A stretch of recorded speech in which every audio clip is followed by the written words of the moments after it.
Yes guys, welcome back to another video. Welcome to the George Benson Football Channel for some Chelsea news. It's been about a week since a news video, and today there are some interesting stories, some exciting stories, and some ever so slightly crazy stories to discuss here in Chelsea news. Before we get into anything though, I did upload my thoughts on the Chelsea-Man City game earlier on today. If you want to check out that video, there'll be a link in the description, or you can click a card on the screen. And make sure you subscribe to GBFC if you haven't already done so. We're back in business. We've also got another microphone in front of us recording backup audio so that there's no more issues. You know, I've thought about it, we're working around it, we're working with it. We're back in bloody business. The first story that I want to talk to you guys about today is one of those again where we kind of look and we think, is there really any point in these reports coming out? I'm talking about Timo Werner. Apparently, it's come out that his number one target wasn't Chelsea. Oh my goodness, think about how much Jurgen Klopp wanted him. Think about how much Liverpool wanted him, but no! Apparently, it was never them in the first place. Timo Werner wanted Manchester United. Now, as Chelsea fans, I feel as though there are quite a lot of Chelsea fans who don't really need any more petrol poured onto the fire regarding Timo Werner. There are a lot of Chelsea fans who simply write him off already, saying that he's not good enough, his first touch isn't good enough, he doesn't score enough goals. Now that he apparently wanted to go to United instead of Chelsea, could be the only really stigma that any other fan needs to just be like, Timo, get out of the club. Just like the geezer said at the open training session before the season began. Now, I don't really want to look into this too much at all. Maybe it was Timo Werner's first choice if he wanted to move to England to go to Manchester United. It wouldn't be the first time a player has wanted to go to United. They're a big club. The theatre of dreams. You know, not that I buy into any of this stuff because of this badge on my chest right now, but you can see for a footballer why. The good news though, regarding why Timo Werner did come to Chelsea, is because of Super Frank Lampard, who was the man who persuaded Timo Werner to join the club. Chelsea were willing to pay the money. Leipzig accepted the offer. Chelsea wanted Werner. It may not have gone the way that we all thought it was going to go so far, but I'm more than willing to give Timo Werner enough time. I don't believe that all of a sudden this prolific goal scorer in Germany is a man who just doesn't know how to score goals anymore. Don't believe that for 1 second. He scored last week against Villa. Yes, he was poor against City, but I've said it from the beginning of this season. I give Timo Werner until the end of this season to make sure that we've given him the best chance we possibly can at Chelsea. I think he's going to come good.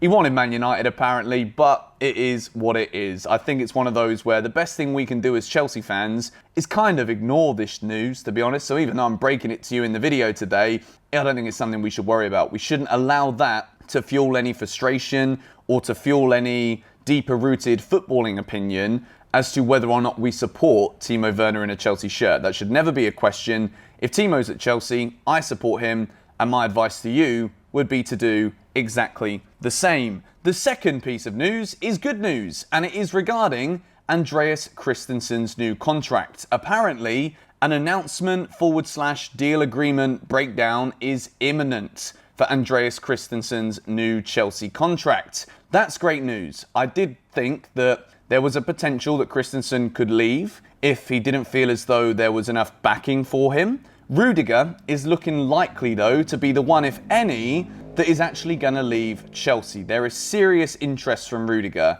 from Bayern Munich, team in Germany. Rudiger's German. Bayern are a top side. They're always going to win the Bundesliga. There's also PSG, and you can understand why anyone would want to go there. Money, Messi, always going to win the league, looking for the Champions League, and then they'll probably pull out and make their own Super League or something daft alongside Real Madrid. You know, those guys, I'm kind of sick of them now, to be honest. I used to like Real Madrid. These days, after the Super League, after Perez, they just make me a little bit sick, to be honest, and the way that the fans treat Eden Hazard, well, that doesn't go down too well with me either. Rudiger is wanted by the biggest club, arguably, in Spain, the biggest club in France, and the biggest club in Germany. So, for that reason, I don't really think it's a surprise that there isn't any breakthroughs or any announcements or any deals being struck at the moment with Tony Rudiger. Not to say that I don't think there is a chance that he will sign his new contract. At the moment, it is one of Chelsea's more pressing issues moving forward. We really want Rudiger to sign because Thomas Tuchel sees Rudiger as one of Chelsea's best players. He's one of his favourite players. He's a player who's played almost, I think, more minutes than anyone else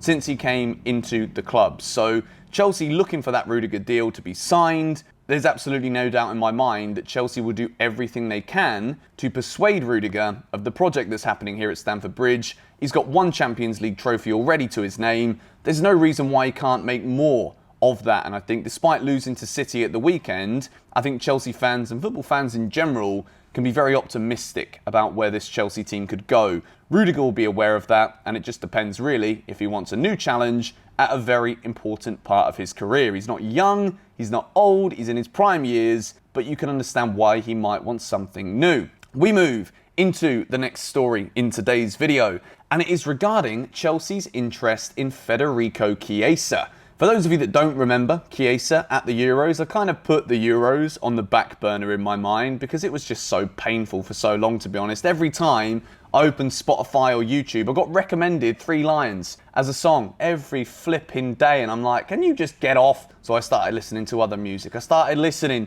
to Blue Day, to Blue is the Colour. Now blue could be the colour for Chiesa, and I want to talk about this one a little bit here because a lot of people look at Chelsea's situation in this position. Federico Chiesa is a winger. He was magnificent for Italy, and Juventus are obviously not doing very well at all. They could even get relegated in Italy. Not going to happen. But Chiesa is one of their best players. He's one of the brightest Italian sparks in a very good, successful Italian side. Now, Chelsea, being interested in wingers, can sometimes be a surprise to myself, to some of you guys too, I'm sure, because we got Callum Hudson-Odoi. We got Christian Pulisic. Now, as much as I love Pulisic, you guys know I'm a massive Christian Pulisic fan. The injury situation with him is very worrying. The amount of injuries he picks up would be a considerable issue for Chelsea looking forward. Chiesa doesn't seem to be that kind of player. Callum Hudson-Odoi, again, so many questions about his future. So many questions about whether Chelsea are even willing to adapt to fit players like Callum Hudson-Odoi in the team. Hakim Ziyech, many people considering that he might leave Chelsea sometime soon as well. So when you look at all three of these players that could potentially play out wide, Timo Werner, exactly the same, wanted by Bayern Munich. You look at all of Chelsea's options in the so-called potential winger position.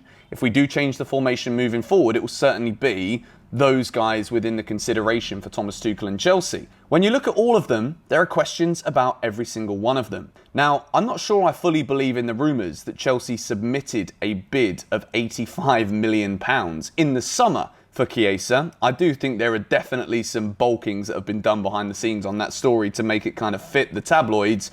But at the same time, I think looking forwards, Chiesa's wanted by Liverpool. I do think that if we continue to see persistencies with inconsistencies from Callum Hudson-Odoi, persistency with injuries from Christian Pulisic, Hakim Ziyech not really coming good, Timo Werner the same, then I think Chiesa would be a very good option for Chelsea moving forward. Let me know your thoughts on this one in the comments below. I don't want you to think that I'm writing off all of those players. I just simply wanted to address that with all of them, there are definitely question marks for one reason or another.